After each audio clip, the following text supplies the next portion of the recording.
Welcome to শাশুড়ি batter বউ। আজকে আমরা গাজর আলু দিয়ে পাকোড়া বানাবো। এই যে গাজর কুচি করে নিছি, মরিচ কেটে নিলাম, পেঁয়াজ দিলাম, এই লবণ দিলাম, আন্দাজ করে বেসন দিচ্ছি, আন্দাজ করে বেসন দিলাম, এই চাউলের গুঁড়া দিয়ে দিলাম আন্দাজ করে, আদা বাটা, রসুন বাটা, একটু মরিচের গুঁড়া, হলুদের গুঁড়া, ধনিয়ার গুঁড়া, একটু জিরার গুঁড়া, একটা ডিম দিয়ে এই যে ভালো করে চটকাই নিচ্ছে। ভালো করে চটকাই নিয়ে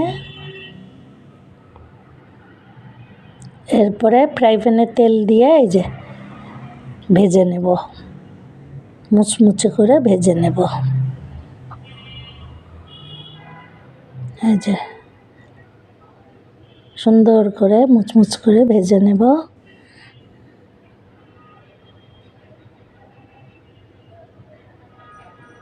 এই যে ভাজা হয়ে যাবে এখনই।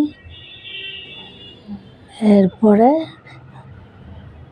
এটা আমরা সুন্দর করে পরিবেশন করব। চা হয়ে গেছে, শ্বশুরও এসে গেছে।